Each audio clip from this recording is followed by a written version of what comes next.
Hello human beings, Power Gamer here. I own a castle now. Yeah, the box was nice and all, but I thought it was time for an upgrade. This place has it all. Fine dining, perfect plumbing, high quality beds, and the best part is, it was completely free. Someone left it lying here, so I just walked right in and took it.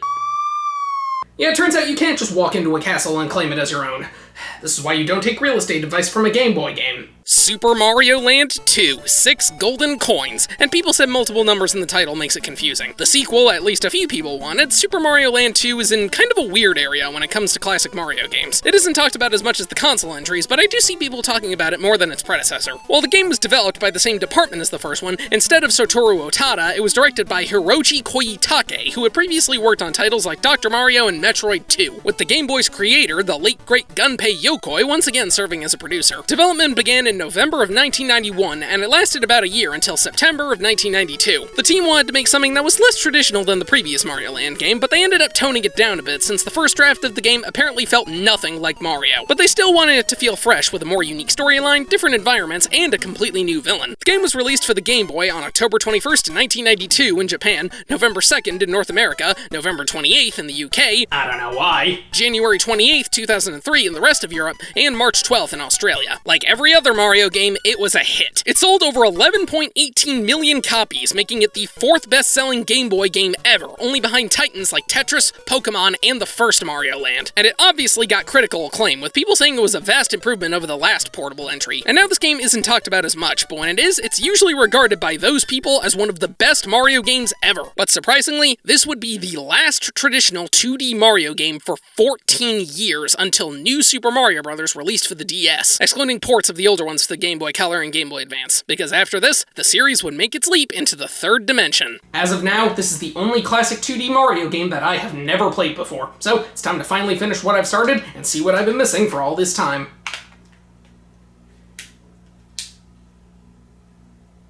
The story takes place shortly after the events of the first Mario Land. Mario returns from saving Daisy only to find his private island of Mario Land has been taken over by his jealous and greedy childhood rival, Wario. Wario used an evil spell to brainwash the inhabitants of the island and moved into Mario's castle. He sealed the door to the castle shut, and it requires 6 golden coins to open it. So Mario must travel across the land to find the coins and reclaim his home. The story is a bit more original than previously. It's the first time we ever hear of Mario owning his own island and castle, and it's the last time we ever hear of Mario owning his own island and castle. More importantly, though, this game introduced Wario to the series, who was meant to serve as Mario's evil doppelganger. But surprisingly, this is the only game Wario is an antagonist in, as he becomes more of an anti-hero later on. Plus, the only other mainline Mario game he's been in is the DS version of Mario 64. Aside from that, he's been relegated to spin-offs, but he ended up getting 2 of his own series, being Wario Land and WarioWare, so I guess he's the real winner after all. So I guess I'll start up the first level, and wow, you can still save your progress? The game automatically saves every time you beat a level, so that means you can take breaks and you don't have to worry about replaying stuff if you get a game over. Really impressive for a Game Boy title. Immediately, you can tell this game has much higher production value than the last one. The first Mario Land had graphics that were even simpler than Mario 1. This one has graphics that are almost as good as Mario 3. Obviously, it's still pretty limited, but they made the most of what they had, and it's about on par with something like Kirby. The only downside is this game suffers from a lot of slowdown, so be prepared for that. And the soundtrack is actually pretty forgettable, especially for a Mario game. The console Mario games were primarily about improving the formula that was established in each previous entry, and this one is no exception, but it definitely takes more influence from the first Super Mario Land than from the console games. You should know how Mario games work at this point. Running, jumping, power-ups, etc. Since this game came out after Mario 3 and World, you have some of the abilities added there, like picking up shells, although you can't throw them upward, and the spin jump, which is done by pressing down while jumping, and it's only used a grand total of twice. Mario controls better than he did in the first Mario Land, but not quite as good as something like Super Mario World. I'd say it's somewhere between 2 and 3, where it's fine for the most part, but it can be a little awkward. All the classic power-ups are here, like mushrooms, the star, and hearts for extra lives, and they even brought back the fire flower, which is much better than the Super Ball flower. Although since this game originally didn't have color, Mario gets a feather on his head when he has a flower. We're thankfully back to the flower giving you an extra hit point, and the item storage system from Super Mario World is gone. And for some reason, the star doesn't move when you get one like it did previously, but I can live with that since it makes it easier to grab. The game even keeps count of how many enemies you kill with the star, and killing 5 gets you an extra life. It also keeps track of how many enemies you kill altogether, and once you hit 100, you get a superstar for free. Every Mario game has the obligatory new power-up, and this one is a vegetable. If you grab the carrot, Mario will grow bunny ears, which let him jump higher and glide by mashing the jump button. It's basically the same as the Super Leaf, only you become a rabbit instead of a raccoon, and you can't swing your tail.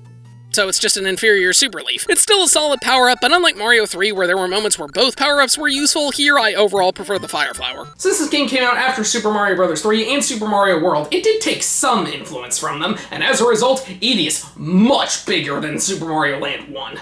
We have an actual world map this time, and unlike before where you still had to go in order, here you're free to select any zone you want and can revisit stages at any time. Again, pretty impressive for a Game Boy title. We have 6 zones total, and they each contain 3 or 4 levels, all of which end with a boss fight that gives you one of the 6 golden coins. There's also a handful of extra levels, but most of them are just the generic overworld theme. We've got Turtle Zone, which is water levels, Tree Zone is forest and tree themed, Pumpkin Zone is the 7th worst Halloween party ever, Micro Zone is a house but you're really tiny, that's pretty cool, Mario Zone is a giant robot Mario, so everything looks mechanical or like a toy, and Space Zone is in space,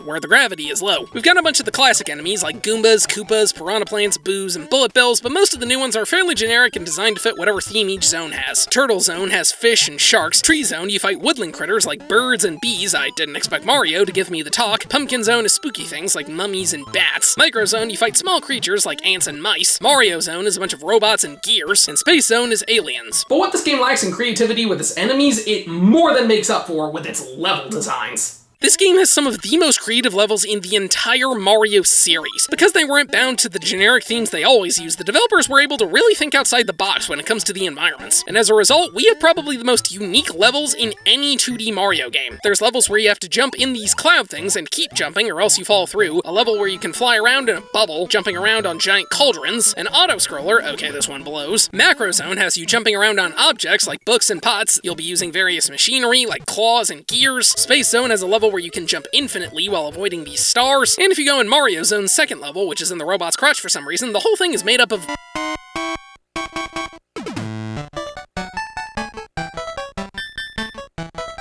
This game makes sure to keep the most important element of 2D Mario. Every game has a different way of ending the level. This one is fairly similar to Mario Land 1, but it's still unique. You have to go inside this door, but right in front of it is a bell that you can ring if you get up to it. If you ring it, you get taken to a bonus level where you can earn extra lives and power-ups. You either play this crane machine where you have to pick it up, or this game where you have to send a spark along the right path. And if you're in the claw machine, don't walk out before getting the item or else you won't get it. Despite this game following many of the previous Mario trends, there is one key feature from the series that this game removes.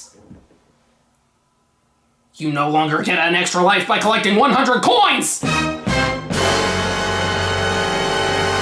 Now, if you don't get extra lives, what are the coins even there for? If you go into this cave in the overworld, you get taken to yet another minigame. You can insert 30, 50, 200, or 999 coins into this slot machine-like thing. Whatever the needle lands on is given to you, even if it's a downgrade. The more coins you put in, the better the prizes are, with some of the higher ones being over 30 lives. And let me tell you, there are a few things in this world more infuriating than putting 200 coins in only to get In addition to the regular coins, you can find these M-bags that give you 50 coins at once, but they're pretty rare. Now, lives might not seem as important since the game always saves your progress after every level, but there's one small problem. Every time you get a game over, you lose all of the coins you've collected, so that means you have to get them all over again. To be fair, the only levels you have to replay are the boss levels, but it's still insanely annoying having to beat them every time you get a game over. It can be fairly easy to stock them on lives if you're lucky with the slot machine, but if you aren't, it can take ages. This game is fairly easy for the most part, and most of the levels have checkpoints by ringing these bells, but there are a handful of moments that can be absolutely miserable. Partially because the controls can be awkward, and partially because this game suffers from screen crunch that results in you making leaps of faith. And as for the boss fights, they range from ridiculously infuriating to absolutely pathetic. Like all Mario games, the main strategy is jump on them 3 times while avoiding their attacks, and the only thing that makes them different is what attacks they do. Turtle Zone, you fight this giant squid that shoots tiny squids that can be hard to avoid. Tree Zone, you fight a giant crow that just swoops down on you. It is a complete joke. Pumpkin Zone, you fight a witch that shoots fireballs and launches pot lids. Honestly, the hardest part is avoiding these spikes on the ceiling. Macro Zone, it's a mouse that pops in and out of these pipes and crawls on the walls and ceiling. Mario Zone is easily the worst. You fight these 3 large pigs and they each take 3 hits to kill, so it's basically 3 bosses in one. The first one rolls, the second one bounces, and the third one bounces higher. It's stupidly cheap. And Space Zone has an astronaut that isn't much better. He shoots a shockwave high and a fireball low that launches upward when you go over it. My best advice is just stay at the bottom and wait for him to swoop. After that, we finally have all 6 coins and can enter the castle. And I mean this with 100% certainty. This level is complete and utter dog shit.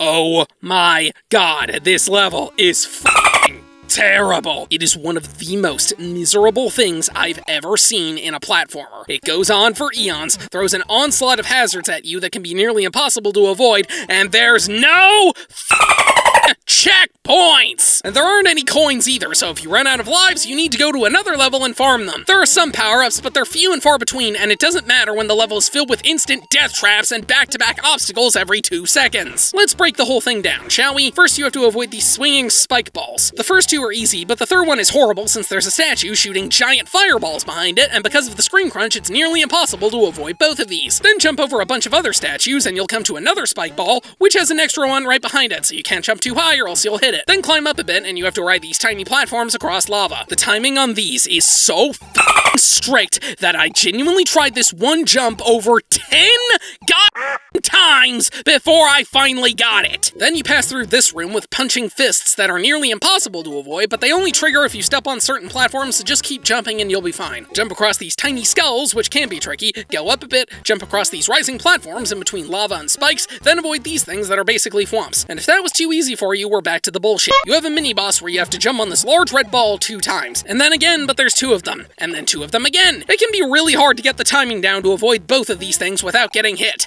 How did that hurt me? This is the worst final level in any Mario game I have ever played. I spent over an hour on this piece of shit, and I never want to endure something like this again. I spent more time on this one level than any of the special ones in Super Mario World, and those were secret levels that were meant to be really hard. I genuinely started to get hand cramps and had to take a break because of how long this goddamn thing takes. Who in their right mind thought it was a good idea to not put any checkpoints in here? I hope whoever designed this level is watching this, because it is very important that you know firsthand you have greatly upset me. If you can actually make it through that gauntlet, you finally face off against Wario. He's not that hard, but if you die, it is absolutely heartbreaking having to go through that all over again. Especially since this fight has 3 goddamn phases. Oh, come on! But you do get power-ups in between each phase, okay? You're slightly forgiven. The first phase, he just runs back and forth and jumps, which causes these light bulbs to fall down. The second phase, he gets a carrot and does the same thing. And the third phase, he gets a fire flower and shoots fireballs before falling, so you need to be more careful. It's not an awful fight, but it's not great either. Though granted, I'm probably just a bit on edge from that garbage level that came before it. When you finally kill him, Mario gives him the boot and reclaims his castle in the name of Italy. The credits roll and the game just kinda stops. Well, alright then, glad I spent all my time getting back this castle I'll never see again.